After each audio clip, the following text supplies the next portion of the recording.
Durante 100 años, Snap-on fue la respuesta cuando un mecánico serio quería la mejor llave del mundo. Los mecánicos la compraban una vez y no volvían a comprar llaves. Luego, Snap-on hizo algo que nadie anunció. Sin comunicado de prensa, sin carta a los clientes, sin explicación pública, 21 fábricas en el extranjero, 14 en Estados Unidos, 23 millones comprando capacidad de forja en China, y a menos que revises cada número de pieza individualmente, no puedes saber si la llave que tienes en la mano fue forjada en América.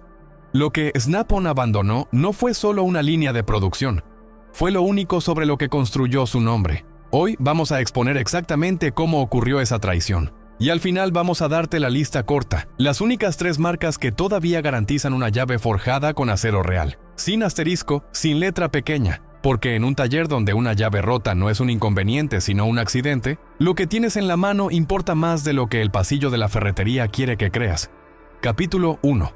La promesa que hizo grande a Snap-on, Milwaukee, Wisconsin, 1920. En un taller rentado encima de una herrería, 2 hombres fundaron una empresa sobre una sola promesa. Cada llave Snap-on sería forjada en acero americano, construida para durar más que el auto al que le daba servicio. Sus primeros anuncios no vendían herramientas, vendían la idea de que la confianza de un mecánico se ganaba en el yunque, no en una sala de juntas. El primer catálogo Snap-on presentó los dados intercambiables, un avance que permitía cambiar cabezas en segundos en lugar de minutos. No era solo ingeniería inteligente, era un cambio en lo que una herramienta podía significar para alguien que vivía de su oficio. Para los años 30, Snap-on había patentado la geometría flank drive, un rediseño de cómo una llave agarra un perno. En lugar de destruir las esquinas, transfería la fuerza a los lados planos. Más torque, menos riesgo de redondear. Ese diseño se convirtió en una garantía silenciosa estampada en cada llave. Los catálogos de la época repetían las palabras acero forjado en Estados Unidos. No como decoración, como contrato. Si comprabas un Snap-on, sabías de dónde venía y sabías lo que iba a hacer. En esos años, forjado en América significaba más que un país de origen. Significaba una estructura de grano alineada por martillo y matriz. Un material que se doblaba bajo presión y volvía a su forma, en lugar de romperse. El nombre Snap-on no era solo un logo. Era el estándar contra el que se medía todo lo demás. Tardó décadas en construirse. Ese fue el estándar que construyeron. Lo que hicieron con él es otra historia. Capítulo 2. La traición silenciosa. La reputación de Snap-on se construyó sobre una promesa simple: herramientas forjadas en América, construidas para durar. Esa promesa se rompió a finales de la primera década de este siglo, no con un comunicado de prensa, con una serie de operaciones ejecutadas en silencio. En 2008, Snap-on gastó $15.4 millones para adquirir el 60% de una empresa manufacturera china. Para 2010, pagó otros $7.7 millones para comprar el resto. Control total de lo que se convertiría en Snap-on Asia Manufacturing. Los registros públicos detallan los números. La lógica declarada fue capacidad global y costos más bajos. El efecto fue inmediato. Los mecánicos notaron el cambio en sus manos antes de leer ningún comunicado. Trinquetes que antes llevaban el sello orgulloso de Estados Unidos, ahora llegaban en blanco, o peor, marcados fabricado en China. Se acumularon historias en foros y mostradores de taller. Un trinquete de media pulgada rompiéndose en plena transmisión. Un juego de dados al que le faltaba el peso y la sensación de la línea anterior. La submarca Blue Point, antes sinónimo de calidad accesible, opera hoy bajo una regla interna. Al menos el 70% de su inventario debe provenir del extranjero. Las llaves y dados Blue Point que llenan los camiones de herramientas están estampados en China, no en Wisconsin, no en Illinois. El logo Snap-on todavía tiene peso, pero la garantía que una vez ofreció ya no es automática. Ahora cada compra viene con una advertencia implícita. Confía, pero verifica. En talleres donde una llave rota puede significar horas perdidas o un accidente real, eso no es nostalgia, es una cuestión de seguridad, no es mala suerte, es diseño. Capítulo 3. Wright Tool, el último bastión. Hay un taller en Barberton, Ohio, una ciudad pequeña, una sola dirección. El acero entra frío, sale convertido en llave. Sin subcontratos, sin etiquetas reemplazadas, sin piezas que viajan a otra planta para el acabado final. Solo un horno, una prensa y casi 100 años haciendo exactamente lo mismo. Wright Tool fue fundada en 1927, el mismo año en que Snap-on todavía era una promesa cumplida. Mientras las grandes marcas vendían, se fusionaban y trasladaban producción al otro lado del mundo. Wright hizo algo que en este mercado ya parece radical. No vendió, no tercerizó, no diluyó. Hoy Wright Tool emplea a menos de 100 personas. Cada uno de ellos sabe de dónde viene el acero que está forjando ese día.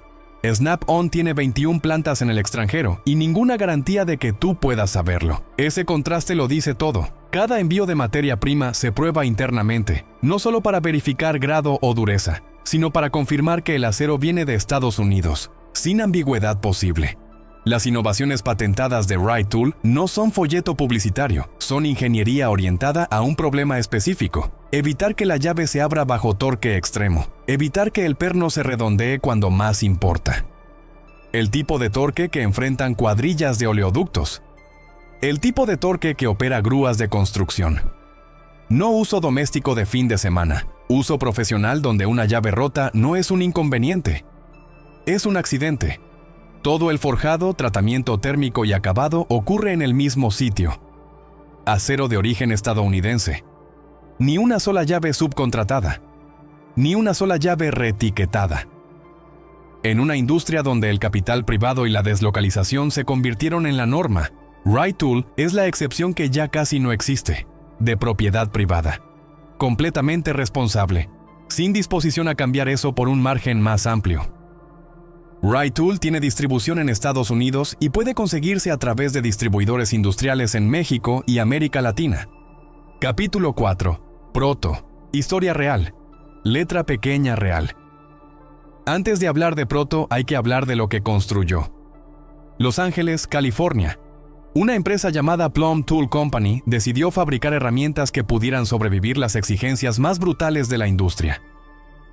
Para 1933 habían introducido la llave combinada. Una sola herramienta capaz de agarrar, girar y aflojar pernos en todo. Desde el puente Golden Gate hasta las líneas de ensamblaje de Ford. Cuando el Apolo 11 salió hacia la Luna en 1969, había llaves Proto en la caja de herramientas. Ese legado no es marketing. Es historia verificable y todavía pesa. Pero aquí viene la advertencia, y es importante. La misma empresa que equipó el Apolo 11 hoy te obliga a hacer la tarea antes de comprar. Eso no debería ser así. Pero es la realidad. Las llaves principales de Proto se forjan hoy en Dallas, Texas, bajo normas de trabajo aeroespacial y de defensa. Cada llave forjada en Dallas se prueba para torque, dureza y tasa de falla. Hasta ahí todo bien. El problema es que el catálogo de Proto es amplio, y cuando el catálogo es amplio, la historia del país de origen se complica rápido. Puedes abrir dos cajas del mismo fabricante, del mismo pasillo, del mismo precio, y una viene de Dallas y la otra de Taiwán, sin que nadie te avise. Para quien compra Proto, la insignia sola no es suficiente. Hay que verificar cada número de pieza. La forja de Dallas entrega el producto real, sin duda. Pero la única manera de saberlo con certeza es buscar la referencia exacta antes de pagar. Para profesionales que no pueden permitirse adivinar. Esa diligencia no es opcional. Es el precio de la certeza. Capítulo 5. Klein Tools. La única sin asterisco. Después de Snap-on con su garantía rota. Después de Proto con su letra pequeña. Queda una marca que no necesita advertencia. Klein Tools, fundada en 1857 por Matthias Klein, un inmigrante alemán que llegó a Chicago con un oficio y sin capital. 169 años después, la empresa nunca ha salido de manos de la familia Klein. 5 generaciones. El mismo apellido en la puerta. La misma filosofía en la prensa de forja. Eso no es nostalgia. Es la prueba más larga del mercado de que una marca puede crecer sin venderse. Las prensas de Klein todavía dan forma al acero en Lincolnshire, Illinois, y cada llave que sale de esa planta está respaldada por algo concreto y verificable. Cumplimiento total con el estándar fabricado en Estados Unidos, de la Comisión Federal de Comercio, sin letra pequeña, sin piezas importadas coladas por un vacío legal, sin excepciones por categoría o tamaño. Si lleva el nombre Klein, fue forjada aquí, sin condiciones. Esa es una promesa que en este mercado ya casi nadie puede hacer, y Klein la hace desde hace más de un siglo y medio. Para electricistas, mecánicos generales, para cualquier profesional que necesita una llave y no quiere dedicar 20 minutos verificando números de pieza, Klein es la respuesta más simple y más limpia de esta lista. Klein Tools tiene distribución amplia en México, Argentina y España a través de distribuidores eléctricos y ferreterías especializadas. Capítulo 6. La física del forjado. ¿Por qué el proceso vale más que el precio? Antes de cerrar, hay que entender por qué todo esto importa a nivel físico. Porque no es nostalgia industrial, es física. Cuando el acero se forja en caliente, la estructura de grano fluye a lo largo de la forma de la herramienta, como la veta de la madera corriendo a lo largo de un bate. Esa alineación es la diferencia entre una llave que se dobla bajo torque y vuelve a su forma, y una que se rompe sin aviso. Las pruebas de tensión muestran que las llaves forjadas entregan en promedio un 26% más de resistencia y un 37% más de vida útil que las fundidas. Las herramientas fundidas fallan de manera impredecible. Sin doblez previo, sin señal, solo una fractura limpia en el momento en que más torque estás aplicando. Las llaves estampadas en frío son peores todavía.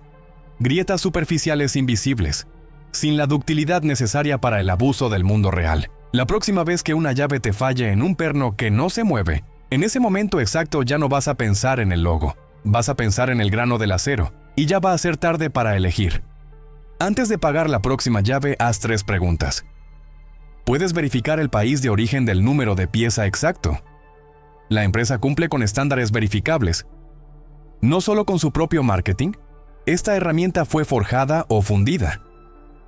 Si no puedes responder las 3 con certeza, ya tienes la respuesta. 3 nombres. Bright. Sin excepción. Sin asterisco. Proto con reservas. La forja de Dallas es real, pero verifica antes de comprar. Klein sin ninguna. 169 años, 5 generaciones, la única que no necesita advertencia. El resto requiere que hagas la tarea antes de cada compra. Tú decides si eso te parece aceptable. El nombre Snap-on todavía tiene peso, pero la promesa de acero americano ya no viene incluida. Ahora tú sabes cómo exigirla. No compres el logo, compra la ingeniería.